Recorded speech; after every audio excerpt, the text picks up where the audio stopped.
नमस्कार, आप देख रहे हैं सुल्तानपुर वेब समाचार। आज हम सानिध्य में और शरण में हैं स्वामी दिलीप दास जी महाराज के, जो कि अयोध्या धाम से पधारे हैं। हम इस समय सीताकुंड धाम सुल्तानपुर में हैं। यहाँ 30 जुलाई को कार्यक्रम है, नित्य सत्संग भजन होगा शाम 3 से 6 बजे तक। 31 जुलाई को महाआरती होगी। 1 अगस्त को पार्थिव शिवलिंग का रुद्राभिषेक होगा और उसके बाद महाआरती होगी। वर्ष 2022 चल रहा है, इसलिए 2022 दीपदान का भी आयोजन सीताकुंड घाट पर होगा। और जानकारी क्या क्या है, 75वीं वर्षगांठ पर जो है हम अमृत महोत्सव मना रहे हैं, तो ज़्यादा जानकारी के लिए स्वामी जी के पास चलते हैं। स्वामी जी, सबसे पहले तो चैनल में आपका स्वागत है। बहुत बहुत धन्यवाद।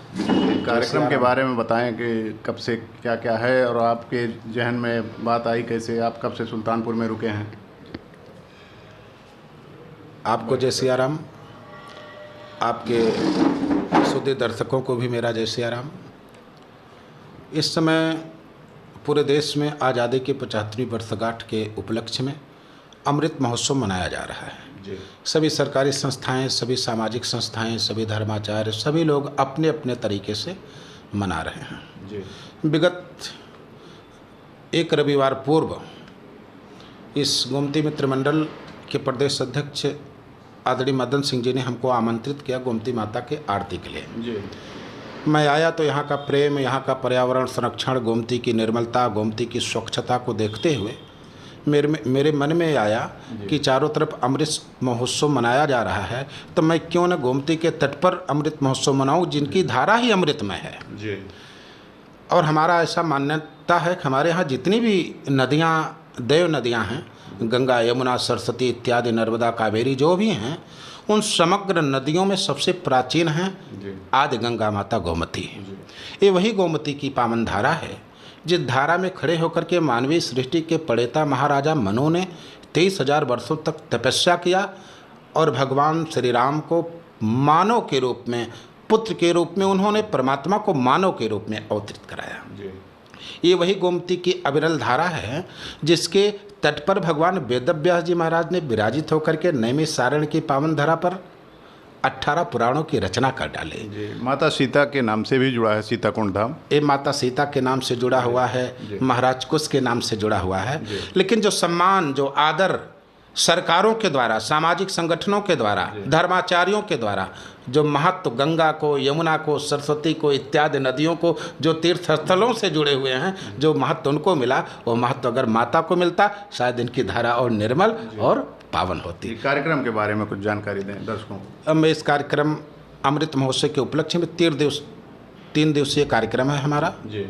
पहले दिन हम सत्संग भजन करेंगे। श्रावण का महीना है, भगवान शिव का चरित्र, भगवान राम का चरित्र। 30 जुलाई को 3 बजे से 6 बजे तक हमने एक सुंदर कथावाचक बुला रखा है, पारसमणि जी महाराज, जो देश विदेश में कथा कर चुके हैं। अल्प अवस्था है, उनकी भी जन्मभूमि सुल्तानपुर ही है। हमने कहा चलो हम लोग जन्मभूमि की आराधना करते हैं। तो 30 जुलाई से लेकर के 3 दिन का सत्संग चलेगा, शाम को 3 बजे से 6 बजे तक। मुख्य कार्यक्रम हमारा 31 तारीख को है। हम माता गोमती का दुग्धाभिषेक करेंगे। दुग्धाभिषेक के उपरांत हम दीपदान करेंगे। 2022 सन चल रहा है। आज अमृत महोत्सव के रूप में हम माता को 2022 दीपक जला करके दान करेंगे। आरती यहाँ अनवरत चलती है रविवार को। हम इसको महाआरती का स्वरूप, इसमें हमने महापुरुषों को, निर्वाणी अणी अखाड़ा के राष्ट्रीय अध्यक्ष परम पूज्य धर्मदास जी महाराज को हमने मुख्य अतिथि बनाया है। बाकी सारे अपने अतिथि, विशिष्ट अतिथि, सारे लोग, पूरा नगर ही अतिथि है, सारे लोग रहेंगे। और श्रावण का सोमवार 1 अगस्त को हमको मिल रहा है। सारी दुनिया इस समय कोई कांवड़ लेकर के जा रहा, कोई इन प्रकारेण सभी लोग भगवान शिव के चरणों में अपनी श्रद्धा निवेदित कर रहे हैं। तो हमने सोचा कि जब गोमती के तट पर हम आराधना कर ही रहे हैं, तो श्रावण के सोमवार को हम 12 ज्योतिर्लिंगों की स्थापना करेंगे। इसमें एक विशेष है, कोई शहद से कर रहा, कोई दूध से कर रहा है, नाना प्रकार के पदार्थों से लोग भगवान शिव को प्रसन्न करने में लगे हैं। तो हम आदि गंगा माता गोमती के तट में हैं। इनको जोड़ करके हमने 7 नदियों का चयन किया है, उनका जल मैंने संग्रह किया है और उसके द्वारा सोमवार को 12 ज्योतिर्लिंगों की स्थापना, पूजन, अर्चन, विसर्जन, ये मेरा 3 दिवसीय कार्यक्रम है। जी, किन किन नदियों से आपने जल लिया? जल हमने गोमती से, गंगा से, यमुना से और सरयू से, और हमारे अयोध्या जहाँ पुत्र कामेष्टि यज्ञ किया था महाराजा दशरथ ने, मनोरमा है। और जिस नदी के तट पर भगवान राम ने वनवास कालीन में प्रथम विश्राम किया था, तमसा, उस तमसा की नदी को मिला करके 7 नदियों का जल हम संग्रह किए। तो पूरी जानकारी आपने स्वामी दिलीप जी से सुनी। इसी के साथ हम आपको बता दें कि कार्यक्रम में विशिष्ट अतिथिगण भी शामिल रहेंगे। इसमें सीता शरण त्रिपाठी जी हैं, स्वतंत्र निदेशक EMCL खनिज मंत्रालय भारत सरकार के। ओम प्रकाश पांडे जी हैं, जिले के निवासी पूर्व शिक्षा राज्य मंत्री हैं प्रदेश के। भूपेश चौबे जी सदर विधायक सोनभद्र के। राजप्रसाद उपाध्याय जी सदर विधायक यानी जयसिंहपुर के। राकेश सिंह पालीवाल जी हैं, चेयरमैन हैं पालीवाल ट्रांसपोर्ट समाज सेवी सुल्तानपुर। संदीप सिंह सोनू चेयरमैन हैं NPS समाज सेवी दर्पीपुर सुल्तानपुर। और सबसे महत्वपूर्ण बात कि हमारे साथ साथी अधिवक्ता भी हैं और इस समय वीडियोग्राफी कर रहे हैं मनोज कुमार सिंह एडवोकेट जी, सुल्तानपुर के, चोरमा के निवासी हैं। बहुत सारे अन्य भी अतिथिगण हैं इसमें। और ये कार्यक्रम आयोजन जो है रघुवंश संकल्प सेवा ट्रस्ट अयोध्या धाम की ओर से गोमती मित्र मंडल कर रहा है। इसमें रुद्र प्रताप मदन सिंह का विशेष सहयोग है, निवेदक भी हैं इसमें। तो आप लोग 30 तारीख से 1 अगस्त तक सीताकुंड धाम पर ज़रूर पधारें और सभी कार्यक्रम में शामिल हों। अंतिम में हम आशीर्वाद लेना चाहेंगे स्वामी दिलीप दास जी से। हमारा भी है जी, पूछ लीजिए। स्वामी जी से एक सवाल हमारा भी है कि ये इसके गोमती की सफाई के लिए भी आपकी कोई योजना है? अगर है तो उसको बताएं जरूर।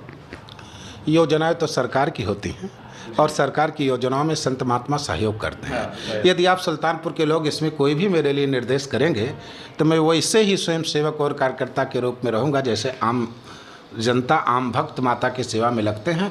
और इनके प्रति अनवरत मेरे मन में विचार चल ही रहे हैं। और गोमती मित्र मंडल का सहयोग मिला हुआ है मदन सिंह जी के नेतृत्व में। मैं चाहूँगा कि लोग जहाँ भी मुझको स्मरण करेंगे, इनकी स्वच्छता के लिए, इनकी पवित्रता के लिए, इनकी आध्यात्मिकता के लिए, इनके वैभव के लिए, मैं अपने आप को गोमती पुत्र ही समझ रहा हूँ। इनकी गोद में मेरा जन्म हुआ है और माँ के लिए तो जो भी किया जाए वो कम है। माँ हमको कुछ करने का अवसर दे, ये हम अपेक्षा करेंगे। तो अमृत महोत्सव के अवसर पर अमृत वर्षा का आयोजन 30 जुलाई से 1 अगस्त तक होगा। आप सभी इसमें शामिल हों और आशीर्वाद लें, प्रसाद ग्रहण करें एवं पुण्य के भागीदार